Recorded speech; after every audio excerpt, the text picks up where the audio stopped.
senior registrar in this unit. Okay. So, did you enjoy this Women's Day today? मजा आया आज? तो कितने दिनों से ये एंटरटेनमेंट चल रही है आप लोगों की? आज आप लोगों की सेकंड डे है, तो फर्स्ट डे में भी हुई थी एंटरटेनमेंट। क्या खाया था तब? केक था। आज तो मुझे ऐसा लगा था कि आप सबको बहुत भूख लगी थी। देखी थी वो एक ग्रुप भी बॉटल लेके जा रहा है, दूसरा भी माशाल्लाह मजे से खाया है सबने, तो अच्छी बात है। अच्छा, do you think we should celebrate women day? कौन है इस हक में कि हमें सेलिब्रेट करना चाहिए वुमेन डे? क्यों? आपको क्या लगता है क्यों करना चाहिए बेटा? हाँ, आपको लगता है कि in our society women are not being given their rights? कुछ privilege है। Yes, there is a class जो कि most privileged है और एक ऐसी क्लास भी है जो कि अंडर privileged है, और वो एक्सट्रीम्स है, और वो लोग जो अंडर privileged है वो अपने राइट्स के लिए खड़े नहीं होते, और जो privileged है वो ज्यादा खड़े होते हैं, कौन से राइट्स मांगना चाहते हैं। ये this is my vision. I don't know कि ये आप लोगों का भी विजन है कि नहीं। Everybody has her own thought कि वो ये सोचे। हम दो एक्सट्रीम्स है हमारे, दोनों एक्सट्रीम्स हैं बिल्कुल। हाँ, अच्छा बेटा, आज प्रेजेंट किसने करना था बेटा? आप किसने प्रिपेयर की हुई थी? क्या नाम है आपका? जफर हुसैन। जफर ने। जफर आपने अच्छा पूरा प्रिपेयर किया हुआ था? जी। लेकिन अब ये है कि मैं चूंकि प्रेजेंट करूंगी, आज आप लोग सुनेंगे, ठीक है ना? फिर नेक्स्ट आप वो टॉपिक प्रिपेयर कर लेना, ठीक है? Today our topic of discussion और my presentation is antenatal care. ठीक है? What is the idea that comes in your mind when you think of antenatal care? Zafar आप बताइए बेटा, क्या जहन में आता है एंटीनेटल केयर से? Ma'am, health services during the pregnancy. Pregnant women को जो हेल्थ सर्विसेज मिलती हैं, that is antenatal care. Antenatal care before the delivery of the baby, the care that is provided is the antenatal care. ठीक है? So we'll discuss some points regarding the antenatal care. But you can read it in detail from your textbook. That is the 10 Teachers of Obstetrics. That is the book that you have to follow. Okay? The learning objectives of this lecture or my presentation is that we have to prevent and detect and manage the factors that can adversely affect the mother and the baby. Okay? And we have to provide the reassurance, advice, education and support to the mother and the family. And to deal with the minor ailments of the pregnancy, minor complaints of the mother or the symptoms with which the pregnant mother presents. And to improve the general health of the mother and to do screening for certain diseases in the pregnancy. Okay? So the definition of antenatal care is a comprehensive antenatal care program involves a coordinated approach to medical care, psychological support that optimally begins before conception. ठीक है? ये नहीं है कि pregnancy हो गई है तो फिर आपने उसको ये सपोर्ट देनी है। ये वो सपोर्ट है जो कि स्टार्ट होती है optimally begins before conception and it extends throughout the antenatal period, that is before the delivery of the baby. ये सपोर्ट, ये काउंसलिंग मदर की एक्सटेंड होगी पूरे पीरियड में before conception and extends throughout the pregnancy before the delivery. So the aims of the antenatal care are the same learning objectives that we were that I have discussed before, and they were that we have to prevent, detect and manage the factors that adversely affect the health of the mother and the baby, and we have to reassure the mother, support, and we have to deal with the minor ailments of the pregnancy and to provide general health screening. Okay? Antenatal care जो है that is a multidisciplinary care. अब ये नहीं है कि एक ही doctor है या एक मिडवाइफ है, एक LHV है, सिर्फ वही देख रही है प्रेग्नेंट मदर को, ठीक है? उसमें मल्टीडिसिप्लिनरी अप्रोच मींस कि उसमें अगर एक घर के लेवल पे अगर देख रही है तो मिडवाइफ है, अगर उसमें कोई प्रॉब्लम है तो उसको हॉस्पिटल रेफरल उसका हो सके, हॉस्पिटल जब रेफर हो तो वहाँ एक डॉक्टर भी देखे, वहाँ कंसल्टेंट की अप्रोच भी अवेलेबल हो, सीनियर ऑब्स्टेट्रिशियन की थी। उसके बाद अगर उस मदर को में कोई मेडिकल डिसऑर्डर्स ऐसे हैं जो कि सिर्फ हमारी ऑब्स्टेट्रिक्स से रिलेटेड नहीं है बल्कि मेडिकल डिसऑर्डर्स जिसमें आपको और डिसिप्लिन रिक्वायर्ड है, लाइक मेडिसिन, लाइक सर्जरी की इन्वॉल्वमेंट, कोई मेडिकल डिसऑर्डर है, हाइपरटेंशन है, थायराइड डिसऑर्डर्स हैं, एपिलेप्सी है पेशेंट को, या कोई ऐसे डिसऑर्डर्स हैं जिसमें कि आपको दूसरा डिसिप्लिन या दूसरी फैकल्टी या स्पेशलिटी चाहिए तो आप उसको भी इन्वॉल्व कर सकें, ठीक है? That is the multidisciplinary approach. Okay, so first of all we have to tell the mother to adopt a healthy lifestyle so that those risks or complications can be reduced that are modifiable that by changing our lifestyles हम उन complications को हम reduce कर सकते हैं, ठीक है? What is the hospital based care? Hospital based care में अब देखिए we are living in मतलब मुल्तान छोटे मतलब विलेज या टाउन तो नहीं है ना, एक बड़ा शहर है जहाँ पे बहुत सारी हॉस्पिटल्स हैं. चाइल्ड केयर मतलब अब ये पूरे यहाँ पे भी 3 गायनी यूनिट है. साथ फातिमा जिनाल जैसा हॉस्पिटल है, प्योरली गायनी का यूनिट है. तो जो हमारी सिटी में अप्रोच है, जो फीमेल हैं प्रेग्नेंट विमेन, उनके पास अप्रोच है कि वो हॉस्पिटल बेस्ड केयर जो है वो उसको इजीली अप्रोच कर सकती है, ठीक है? तो उसमें हॉस्पिटल बेस्ड केयर जो है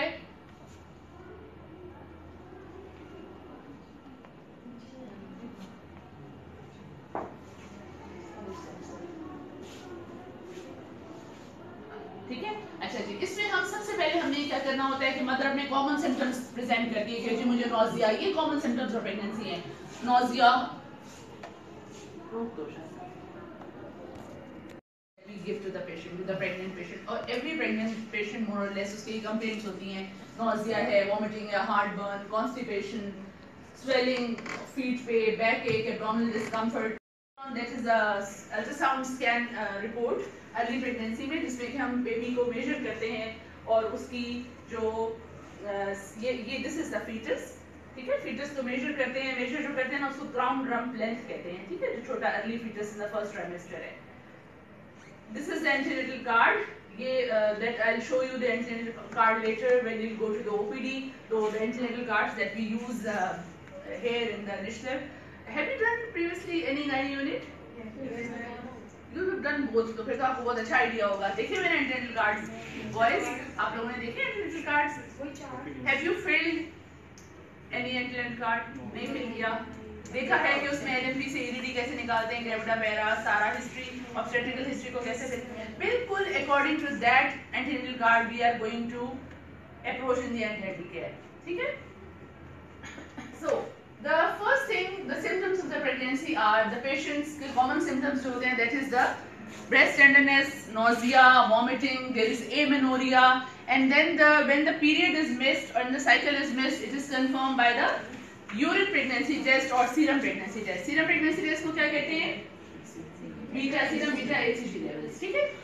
और then this is the accurate the dating of the pregnancy जो है, it tells us if the dating of the pregnancy is done in first trimester, तो ये एक्चुअल डेटिंग होती है पेशेंट की. अगर पेशेंट को अपनी डेट सही याद हो तो ठीक है, तो उससे आपके लिए डेटिंग ईडीडी कैलकुलेट करना इजी होता है. और डेटिंग ऑफ द प्रेगनेंसी हम कैसे करते हैं? जब पेशेंट अपनी एक्यूरेट एलएमपी बताती है, मेंस्ट्रुअल ईडीडी आप कैसे निकालते हैं? जो उसका लास्ट मेंस्ट्रुअल पीरियड है उसमें 7 डेज ऐड कर देते हैं उससे, और एक डेटिंग अल्ट्रासाउंड प्लस एंड या 9 मंथ्स भी होता है, ठीक है? या by dating ultrasound. Dating ultrasound जो होता है उसमें उसका अर्ली डेटिंग अल्ट्रासाउंड जो शुरू में आप करते हैं वो इन विमेन में बेनिफिशियल हो सकता है. It is beneficial in those women जो who are unsure of their LMP, ठीक है? इरेगुलर साइकिल्स जिनको हो, तो उसमें अर्ली डेटिंग अल्ट्रासाउंड हमें हेल्पफुल होता है. और इसी तरह से इसमें अर्ली डिटेक्शन, आप अर्ली स्कैन जब करते हैं उससे ट्विन प्रेगनेंसी, मल्टीपल प्रेगनेंसी को डिटेक्ट कर सकते हैं. और इसके अलावा आप जो कुछ फीटल एब्नॉर्मैलिटीज ऐसी हैं जिसमें हम सीरम के लेवल्स करवाते हैं, लाइक डाउन सिंड्रोम वगैरह में, वो भी अर्ली प्रेगनेंसी में उसमें डिटेक्शन होती है उसकी भी. सो ये अब आपको एलएमपी से ईडीडी का एक फॉर्मूला बताया कि अगर एक पेशेंट है उसकी LMP if it was 10th of the February, तो उसमें हमने 7 डेज ऐड करके उसकी ईडीडी निकाली है, ठीक है? ये उस वुमेन के लिए who has regular periods, okay?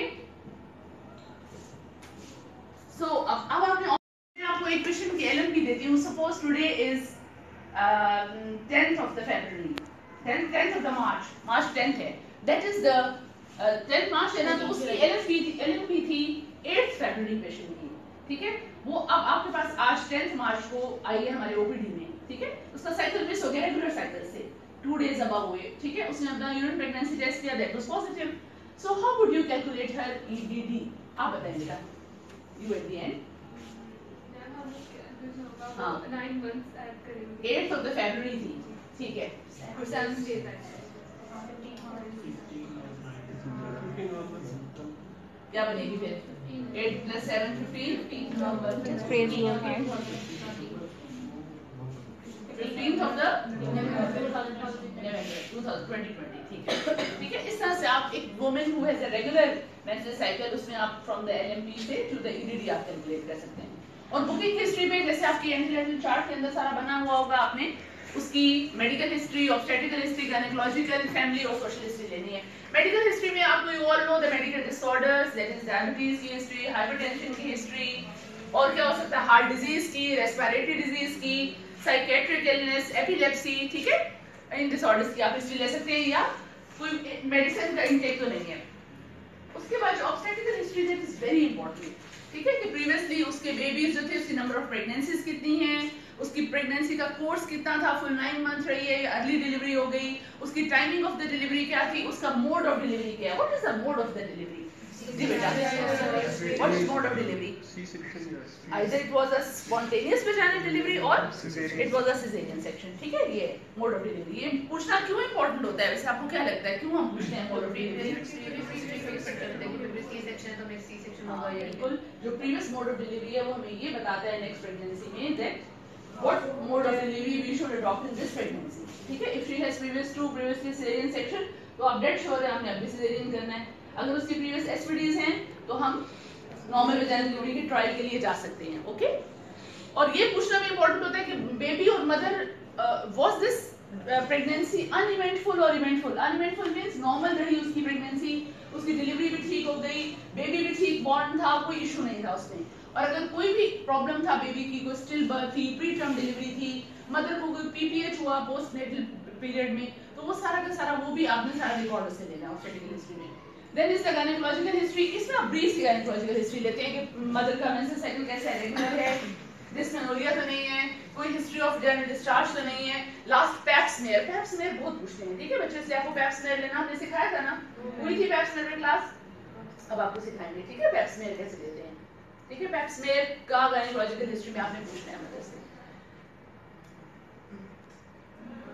Now we come to the booking examination। Examination जो है ना वो बिल्कुल ऐसे है कि जैसे आपने मेडिसिन में करते हो ना एग्जामिनेशन, मेडिसिन में कैसे करते हैं examination? First of all we start with the general physical examination and then we go to the specific examination of the systemic examination। तो पहले हमने general physical examination पूरा किया, उसके बाद फिर हमने system wise examination किया, cardiovascular, respiratory, abdominal, then we do pelvic examination। breast examination mandatory है वुमेन के अंदर, जो आपकी ऑब्स्टेट्रिकल पेशेंट है या गायनेकोलॉजिकल पेशेंट है, दोनों में ब्रेस्ट एग्जामिनेशन आपने जरूर करना है, ठीक है, उसको स्किप नहीं करना। और थायराइड एग्जामिनेशन। अच्छा जी, ये अब आपको जनरल सा बता दिया कि एग्जामिनेशन हेल्दी वुमेन में क्या करते हैं। आपके पास एंटीनेटल पेशेंट आई, आपने क्या किया, उसका ब्लड प्रेशर ले लिया, you do the abdominal examination to record the size of the uterus and recognition of any scars indicative of previous pregnancy, ठीक है, कोई प्रीवियस सिजेरियन सेक्शन स्कार है क्या है वो आपने देख लिया। उसके बाद आपने मदर का बीएमआई कैलकुलेट करते हैं, हाइट और वेट भी करते हैं, ठीक है। बीएमआई जो है, अगर हाई बीएमआई है एक मदर का, वेट भी ज्यादा है, हाइट भी, तो वो अगर हाई बीएमआई है वो उसके साथ इंक्रीज रिस्क होता है फीटल ग्रोथ रिस्ट्रिक्शन का। इसलिए एवरी एंटीनेटल विजिट पर आपका जो एंटीनेटल यूनिट है जहां हम एंटीनेटल करते हैं ओपीडी में, वहां वेइंग मशीन भी होती है और पेशेंट की हाइट भी मेजर करते हैं, ठीक है। उससे हम बीएमआई कैलकुलेट करके फिर हाई रिस्क मदर्स को अलग करते हैं उसमें से, ठीक है। और उसमें फिर आप देखते हैं कि जी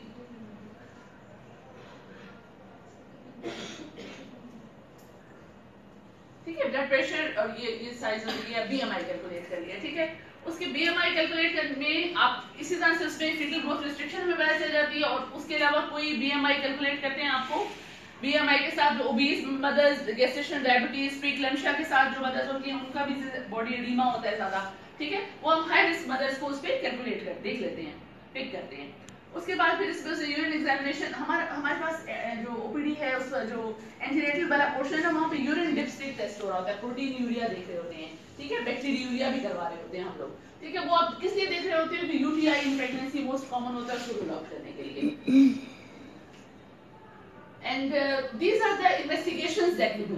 What do you think are the basic investigations that we should go for in an antenatal patient?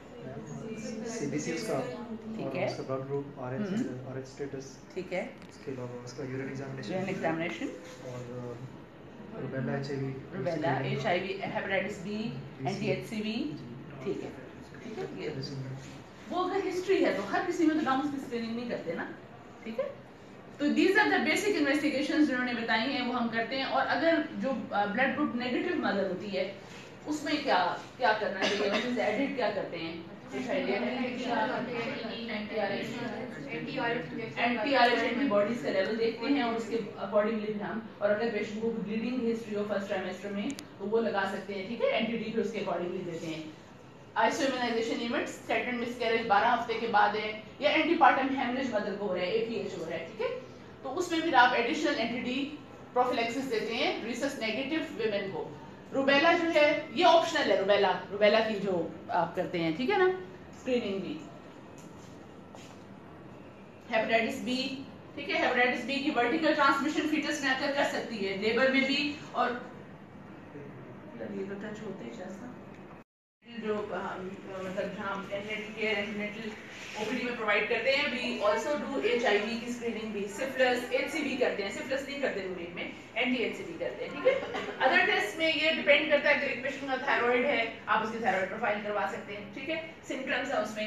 इसके अलावा थैलेसीमिया या सिकल सेल डिजीज का कोई वैसे एथनिक बैकग्राउंड या मिडिल ईस्ट से बिलोंग करती है या उसकी हिस्ट्री है कोई, तो वो भी आप स्क्रीनिंग कर सकते हैं थैलेसीमिया की भी। डाउन सिंड्रोम की स्क्रीनिंग अगर फैमिली हिस्ट्री है, जैसे आप कहते हैं रूटीन में बेटा नहीं करते, सीरम मार्कर्स हैं और न्यूक्लियर ट्रांसलूसेंसी थिकनेस होती है, ठीक है, वो हम रूटीन में नहीं, अगर इसमें हमारे पास हिस्ट्री है। इस तरह से अगर गेस्टेशनल डायबिटीज की मदर हिस्ट्री देती है कि she had gestational diabetes in previous pregnancy, या उसकी हिस्ट्री है कि उसका गुड साइज बेबी था, बेबी IUD हो गया, या स्टिल बर्थ हो गई बेबी की, या पिछले साल लाइकर बहुत ज्यादा था, एक्सेसिव लाइकर, पॉलीहाइड्रोनियस था, अनएक्सप्लेन्ड IUD या स्टिल बर्थ थी, ठीक है, उसमें हम गेस्टेशनल डायबिटीज की स्क्रीनिंग करते हैं और उसमें फिर ये fasting, random blood glucose challenge test, ये सारा कुछ किया, और ये पेशेंट सिम्टम्स देगी कि एबनॉर्मल उसको यानी हम family history of diabetes bad obstetrical history होगी, ठीक है, big baby, excessive Likert, congenital defects, क्योंकि डायबिटीज अगर अनकंट्रोल्ड हो तो उसके साथ कंजेनिटल मैलफॉर्मेशंस के रिस्क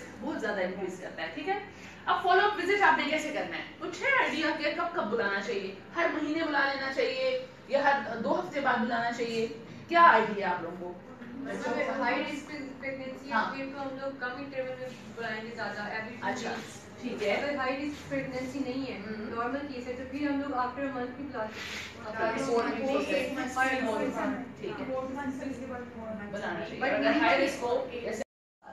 ठीक है। Bias ने कि उसके number of visits should be at 12 weeks, 20 weeks, 28 to 32 weeks, 36 weeks and 40 to 41 weeks. There is a purpose for each visit. वही फिर आपने क्या किया, हर विजिट पे जैसे अभी हमने डिस्कस किया, जनरल पेशेंट से पूछेंगे क्वेश्चन उसकी मैटरनल वेलबीइंग पर, ठीक है, और उसके 20 वीक्स के बाद फीटल मूवमेंट्स के बारे में स्क्रीनिंग होगी, ब्लड प्रेशर की मेजरमेंट्स, यूरिन एनालिसिस, अगर डायबिटीज है तो उसकी डायबिटीज के शुगर लेवल्स की मेजरमेंट्स, ठीक है। वो डिपेंड करता है कि भी जो जैसे जैसे पेशेंट के सिम्टम्स हैं और जो रूटीन इन्वेस्टिगेशंस में अगर कोई प्रॉब्लम है तो उसके अकॉर्डिंगली आप फिर इन्वेस्टिगेशंस रिपीट करेंगे। एडीमा तो वैसे ही कॉमन सिम्टम होता है प्रेगनेंसी का, ठीक है, लेकिन अगर उसके साथ प्रोटीन यूरिया है या हाइपरटेंशन है तो फिर हमारे लिए एडीमा जो है उसको फर्दर इन्वेस्टिगेट करना इंपॉर्टेंट होता है। अच्छा जी, उसके बाद abdominal palpation for fundal height, ये बहुत इंपॉर्टेंट है। एब्डोमिनल एग्जामिनेशन, देखिए आपने जनरल फिजिकल एग्जामिनेशन किया, जो ऑब्स्टेट्रिकल एग्जामिनेशन ऑब्स्टेट्रिकल पेशेंट है उसमें अगर पेशेंट रूटीन एंटीनेटल विजिट्स पे आ रहा है तो देन एब्डोमिनल एग्जामिनेशन इंपॉर्टेंट। आप पीवी या पेल्विक एग्जामिनेशन नहीं कर रहे होते जब रूटीनली पेशेंट आ रहा होता है, जो प्रेग्नेंट मदर आ रही होती है। पेल्विक एग्जामिनेशन आप लेबर के करीब करते हो या टर्म के करीब करते हो to assess the Bishop score. तो नॉर्मली हम एब्डोमिनल पैल्पेशन फंडल हाइट को देखते हैं, फंडल हाइट मेजर करना आप लोगों को सिखाइए बच्चों पिछले वार्ड में कैसे मेजर करते हैं। सबसे पहले सिंपल से लेके इंचेस दे सकते हैं कहां तक, और वो इंच में मतलब मेजर सेंटीमीटर में करते हैं। अच्छा गर्ल्स, आप लोगों को ऑब्स्टेट्रिक्स अच्छी लग रही है या नहीं? और क्यों, किसको अच्छी नहीं लग रही? मैं क्लिनिकली इतनी अच्छी नहीं है, लेकिन जब हम लोग पढ़ते हैं तो मैं बहुत क्लिनिकली जब एक बात मैं बता दूं, जिस क्योंकि इन आवर सोसाइटी हर कोई एक्सपेक्ट करता है कि वो फिर आपको दाई से कंपेयर कर देते हैं। ये बात जाना साड़ी दाई को तो सारा कुछ आंदा है, देखो डॉक्टर बना लिया इतना पढ़ा लिया तेनू ते नहीं हली नहीं देखना डॉक्टर वो तो उसको पसंद हो ना उसको आता हो, लेकिन पसंद नहीं है। अच्छा चलो वो तो एक और बात है ना, लेकिन अच्छा बॉयज आप लोगों का है इंटरेस्ट ऑब्स्टेट्रिक्स में? नहीं है बिल्कुल भी। नो मैम, कंसेंट तो देते नहीं है। अच्छा नहीं, मैंने देखा है अभी फाइनल ईयर हमारे पास आई थी, बॉयज ने इतना अच्छा परफॉर्म किया था, मतलब डमी पे ही कर सकते उन्होंने इतना अच्छा पूरी कंसेंट ली, आके बैठ के मैं आपको देख सकता हूँ, हाथ वार्म किए अपने, और बड़े अच्छे तरीके से उनको वो शर्ट को मैं आपको कर सकता हूँ मतलब पकड़ के एग्जामिन, बड़ा अच्छा एब्डोमिनल पैल्पेशन भी जबरदस्त थी, मैं बड़ी इंप्रेस हुई, कई लड़कियों से बेहतर थी लड़कियों। वो पेशेंट से ही, दैट वाज मतलब डमी से ही, तुम लोग अपने आप को प्रैक्टिस इसी तरह करो कि डमी होगी, वो सब जो ये पेशेंट बड़ा हुआ वैसा, ये कुछ हम आपको देख रहे होते हैं, परमिशन, आपका स्टाइल कैसा है, आपकी एटीट्यूड कैसा है, ये सारा कुछ हम देख रहे होते हैं, और उसी पे नंबर मिल रहे होते हैं। मैं वो डमी की शर्ट ना देते वो ना तो देंगे ना ऐसे बात okay, drama, you have to do the drama, ठीक है, जो जितना अच्छा एक्टर है, इसमें रखी थी ना डमी, तो हमने भी सब कुछ किया। बच्चों पूछ रहे हैं आपने, जो जितना अच्छा एक्टर है आज के दौर में वो उतना ही कामयाब है, ठीक है। तो अभी तो लोग जब तक अभी बिल्कुल क्लिनिकल लाइफ में नहीं आते तब तक एक्टिंग तो करनी है इम्तिहान में, ठीक है, एक्टिंग करोगे तो याद रहेगा, और इस चीज को बार बार अपनी प्रैक्टिस में शामिल करो। और अच्छा एक और इम्पोर्टेंट बात ये कि पेशेंट्स के साथ ना अभी से पेशेंट के साथ नरमी से बात करना सीखना है आपने, ठीक है, ये पेशेंट्स हमारा एसेट्स हैं, इनसे ही हमने सीखना है, ये हमारी लेबोरेटरी भी है हमारे लिए, हम तो ब्लेस्ड पीपल हैं that we are, you are here in निश्चित, जहाँ पे मेरिट्स भी इतने हाई हैं, और आप लोगों के पास पेशेंट्स की अवेलेबिलिटी है, वरना प्राइवेट सेक्टर कॉलेजेस में जाएं या हॉस्पिटल्स में वहाँ पेशेंट्स बच्चों कम है, यही पेशेंट्स आपका सरमाया है जिन पे आपने सीखना है, इन्हीं पे सीख के फिर आप स्किल्ड होगे, और फिर अल्टीमेटली जब आप प्रैक्टिकल लाइफ में आते हो फिर कमाना भी तो है ना, तो जाहिर है जब आपको आता होगा तो फिर आप कमाओगे, प्रैक्टिकली स्किल्स एक्वायर करोगे तो कमाओगे ना, फिर अच्छा डॉक्टर तो उसी को कहा जाता है जो स्किलफुल भी हो, ठीक है। तो ये बात है लेबर रूम में कैसे बात करनी है हम देख रहे होते हैं। हाँ, वो मुझे पता है तुम डिस्कस कर रहे हो, आई नो, वो यही तो हम अपनी लड़कियों को भी सिखाते हैं कि इतनी ज्यादा ऑफेंडेड हो जाती हैं कि भाई मिसबिहेव करती हैं, आई नो दिस बच्चों, आई नो दिस, ठीक है, लेकिन कोई बात नहीं, वो भी कभी कभी बंदा ओवरवर्क भी इतना हो जाता है तो इंसान ना, तो इंसान मिसबिहेव भी करते हैं, लेकिन कोशिश करें विद पेशेंट्स अपने जो सेंटिमेंट्स हैं उनको वो रखें, और वैसे हमारा मजहब भी तो हमें ये सिखाता है ना, अखलाकियात का दर्स, तो सबसे पहले एक आप अच्छे तरीके से बात करो, अच्छे तरीके से बिहेव करो, ठीक है, और फिर हम मसीहा हैं या नहीं है, अभी सब ऐसे डेवलप करो, अगर आपने सोच लिया कि भी नहीं जी हमने तो ऐसे ही करना है, मरीज तो होते ही बुरे हैं, ये तो उनका टेंडेंसी तो लड़ना ही है, तो फिर मुश्किल है, ठीक है। अच्छा जी, अब हम फ्रंटल हाइट की मेजरमेंट में आपको बताई थी कि ये आपसे इस दफा भी थी एग्जामिनेशन में, एब्डोमिनल एग्जामिनेशन मेरे पास था, and there was frontal height की मेजरमेंट थी, 20 हफ्ते की है, 22 हफ्ते की है, वो इंचेस टेप रख के देखनी है, कुछ स्टूडेंट्स ऐसे थे उनके पास इंचेस टेप नहीं थी, you all should have inches tape, ठीक है, उससे आप मेजर करोगे सिम्फिसिस बेबिस पे, और दूसरा एंड जहां तक मैक्सिमम फ्रंट हाइट आपको लगती है, ठीक है, प्रोफेसर एग्जाम में भी वो वही डमी होगी हमारे पास। हां जी, डमी होगी, अभी जो तुम लोग दोगे ना in the ward, it may be कि भी आपको वार्ड में जैसे ऑब्स्टेट्रिक्स का केस है उसमें तो आपको पेशेंट ही मिलेगा ना लॉन्ग केस पे, और जो ऑस्पी अगर होती है तो फिर उस पर डमी होगी, ठीक है। अच्छा जी, फिर उसके बाद फिर हार्ट फर्स्ट कल्टिवेट कर लिया, फिर आपने उसका वो फुल ब्लड काउंट और एंटीडी का लेवल 28 और 34 हफ्ते पे लिया है, और गेस्टेशन डायबिटीज आप हर पेशेंट में नहीं करते, हर एक की अपनी पॉलिसी है, वो मैंने आपको बताया कि जिन पेशेंट्स में जीडीएम की हिस्ट्री है या वो सारे जिसमें मैक्रोसोमिक बेबी लाइकर ज्यादा वो सारा कुछ, तब आप 28 हफ्ते पे जीजीटी करा सकते हैं, ठीक है। 36 हफ्ते पे फिर आपने क्या देखा, अब चूंकि हम डिलीवरी के करीब आते जा रहे हैं, आपने पेशेंट की लाइन देखी, लॉन्गिट्यूडनल है, ट्रांसवर्स है, कैसी है, ठीक है, उसके बाद आपने उसकी प्रेजेंटेशन देखी, दैट इज केफेलिक है या ब्रीच है, ये सब कुछ, और engagement of the fetal head देखी, ये सब कुछ हम क्यों देखना चाह रहे हैं, डिलीवरी का मोड देखने के लिए कि हम whether we can deliver the baby normally और we have to go for caesarean section, ठीक है। और उसके बाद अगर पेशेंट 41 वीक्स पे चला गया है, ठीक है, 41 वीक्स पे तो अब डिलीवर होना चाहिए ना, प्रोलॉन्ग हो रही है प्रेगनेंसी, ठीक है, तो उसके लिए फिर हम फिर आप असेसमेंट भी करते हो बेबी की, क्योंकि प्रोलॉन्ग प्रेगनेंसी के साथ इंक्रीज रिस्क पेरिनेटल मॉर्बिडिटी और मॉर्टेलिटी का है, मेकोनियम स्टेनिंग का है, आईयूडी स्टिल बर्थ का है, ठीक है बेटा, तो उससे फिर हमने डिलीवर करना होता है, और इसीलिए एग्जैक्ट एलएमपी से ईडीडी निकालना बहुत अहम होता है, ठीक है, इसीलिए ताकि आप जब डिलीवर, हमारे पेशेंट्स बेचारों को इतना नॉलेज नहीं होता, पूछ के थक जाओ, बीबी बता दो आपकी क्या है, आखिरी माहवारी की डेट बता दो, चांद के हिसाब से बता दो, कुछ बोल बस नहीं बताती, पता नहीं चलता सर मेरी सास को बुला लो उसको बताऊंगा, दिस इज व्हाट हैपेंस, मेरे मियां को छड़ देना अपने वो डसेसी भाई तुम्हारी डेट है तुम याद रखो, नहीं ना वो नहीं है इतना एजुकेशन लेवल, लेकिन कोई बात नहीं, हम उनको इस तरह मार्जिन देते हैं, हम कहते हैं ईद में तो नहीं आई थी, मुहर्रम तो नहीं था, ऊँटों वाला महीना तो नहीं था, तो इस तरह से फिर कुछ ना कुछ करके, और फिर अगर कुछ भी ना वो बताएं, then we ask them to bring first trimester or second trimester ultrasound. From those scans we do the dating of the pregnancy. अच्छा जी, अब हमने general advice, is it sufficient? जब अपनी 10 टीचर्स में पढ़ोगे उसमें 6-7 काफी सारे सवाल में, ठीक है बच्चों? अच्छा जी, कोई क्वेरीज, कोई एंड ऑफ द लेक्चर है, कोई कुछ समझ आई है, कोई बैठा है दिमाग में है, कोई क्वेरीज, कोई any feedback or anything you want to discuss or tell or to add? Breast examination कैसे करते हैं? ब्रेस्ट एग्जामिनेशन सर्जिकल किया, वार्ड सर्जरी का अभी नहीं किया, सर्जरी करोगे ना तो उसमें आपको सिखाएंगे, ठीक है? उसमें भी ऐसे सुपरफिशियल पहले तो एक जनरल इंस्पेक्शन होता है, ठीक है? उसके बाद फिर पैल्पेशन होती है, that is superficial palpation, then deep palpation for tenderness और एनी मैस और नोड्यूल, ठीक है? उसके बाद ब्रेस्ट एग्जामिनेशन के साथ examination of the axilla is a part of breast examination. इसलिए एक्सिला को पैल्पेट करते हैं to feel the lymph nodes, ठीक है जी बेटा? ये जेस्टेशनल डायबिटीज की स्क्रीनिंग आपने बताया कि वो सिर्फ उन पेशेंट में करेंगे जिनकी इंडिकेशन होगी, कौन से इंडिकेशन में? हाँ, इंडिकेशन बेटा मैंने होता है बैड ऑब्स्टेट्रिकल हिस्ट्री। अगर एक मदर जो है उसमें रिपीटेडली 2-3 आईयूडीज या स्टिल बर्थ्स हो रही हैं, मदर हिस्ट्री देती है that she previously had a very good size baby, मोटा बच्चा था, मदर कहती है, और मेरी डिलीवरी बड़ी मुश्किल से हुई थी, फंस गया था बेबी, ठीक है? या वो कहती है मेरा पिछले बच्चे का पानी बहुत ज्यादा आई बाजी, अनएक्सप्लेन्ड पॉलीहाइड्रोमियोस, ठीक है? बच्चे मतलब आपको पॉलीहाइड्रोमियोस 90% केसेस में there is no cause, idiopathic होता है, ठीक है? बाकी जो कॉजेस आती हैं उसमें बच्चे की एब्नॉर्मैलिटीज हो सकती हैं, डायबिटीज हो सकता है, ट्विन प्रेगनेंसी के साथ हो सकता है, वो पढ़ोगे आप पॉलीहाइड्रोमियोस, ठीक है? तो ये जो अच्छा, इसी तरह से यानी कि आईयूडी की हिस्ट्री, गुड साइज बेबी की हिस्ट्री, स्टिल बर्थ की हिस्ट्री, पॉलीहाइड्रोमियोस की हिस्ट्री, और अगर मदर बताए कि मुझे कुछ कहती भी है कि हमें शुगर की, ठीक है? तो वो उससे फिर आप उन पेशेंट से फिर हम ग्लूकोज टॉलरेंस टेस्ट करवाते हैं 28 हफ्ते पे, वो उस वक्त करा रहे होते हैं जब हमारे पास मदर आई है, वो हिस्ट्री दे रही है, हमने एडमिट कर लिया, हमने उसके ग्लूकोज के लेवल्स करवाते हैं, वो ठीक आ रहे हैं सारे आपके पास, फिर आप उसको डायग्नोज करने के लिए ये देते हो 75 ग्राम पिला दिया, फिर आधे घंटे के बाद, घंटे के बाद, 1.5 घंटे के बाद, 2 घंटे के बाद, ठीक है? फिर जो आप एक वो प्लॉट करते हैं ना लेवल्स को, तो उससे फिर वो निकल आती है जिसमें कि आम लेवल्स नॉर्मल आ रहे होते हैं आपके पास, लेकिन जब ये जीटीटी करते हो तो वो डायबिटिक रेंज में आ जाता है, ठीक है? तो ये भी ये हाई रिस्क प्रेगनेंसीज के लिए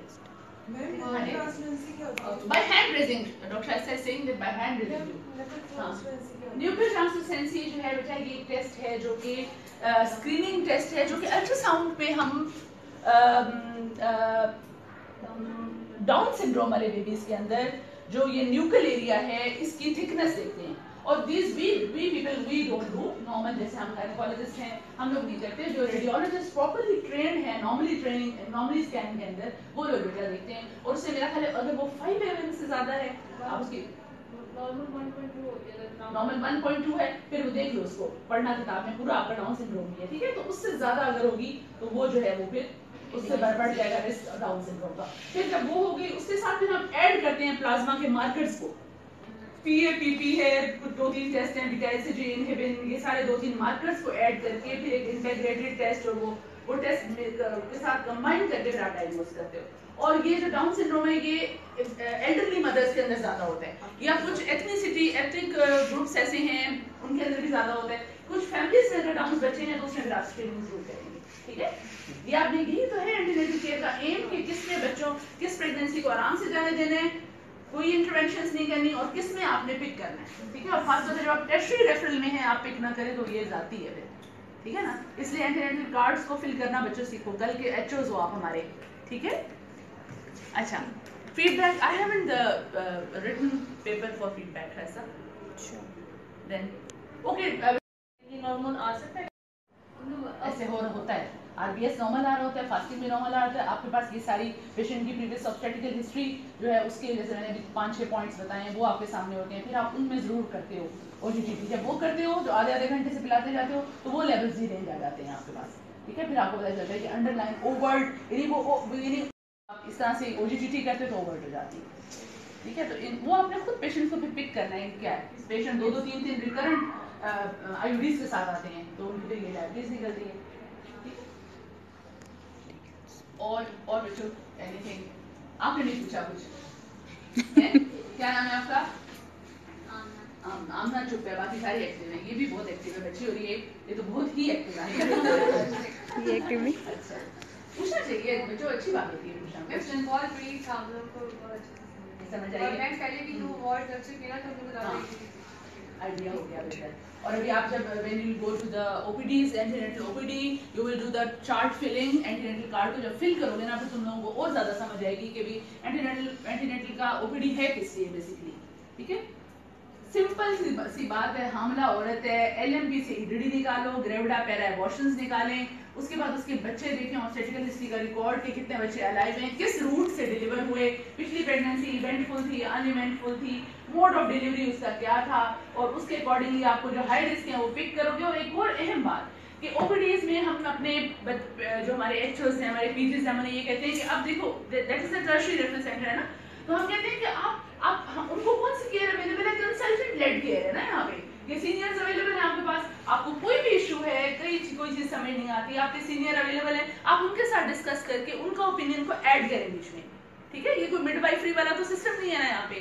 टर्शियरी रेफरल सेंटर का क्या मतलब है, मोस्ट आपके पास सारा मल्टी डिसिप्लिनरी अप्रोच भी है, मोस्ट एडवांस्ड आपके पास अवेलेबल है, सारे कंसल्टेंट्स भी हैं, कंसल्टेंट लेड केयर है। ठीक है, तो उसमें वो फिर हमारे ओपिनियन को भी एड अप करती हैं, फिर जो भी हमारे एडमिशंस होते हैं ना, ऑब्स्टेट्रिक्स के भी, गायनी के भी, जो हमारे स्पेशलिस्ट या जो स्पेशलिस्ट रजिस्ट्रार FCPS हैं, उनकी एडवाइस के बगैर नहीं होते बच्चों।